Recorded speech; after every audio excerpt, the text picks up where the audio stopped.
کہ ہر معاملے کے اندر درجے ہوتے ہیں.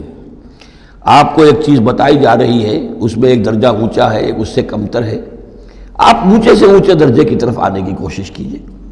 یہی بات جو ہے مسلمانوں سے بھی پھر کہی گئی ہے. آخری پاروں میں ہم دیکھیں گے چل کر کہ وہ لوگ کہ جو کلام کو سنتے ہیں، یستمعون القول فیتبعون احسنہ، وہ کلام کو سنتے ہیں پھر جو اس کی بہترین بات ہوتی ہے اس کو اختیار کرتے ہیں.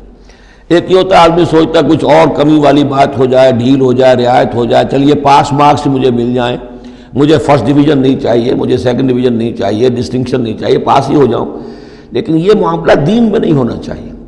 یہ معاملہ دنیا میں کرو، دین میں اچھے سے اچھا، اعلی سے اعلیٰ، جیسا کہ ہم پڑھ چکے ہیں سورہ مائدہ کے اندر، اذا اتقوا وآمنوا وعملوا الصالحات ثم اتقوا وآمنوا ثم اتقوا واحسنوا واللہ یحب المحسنین.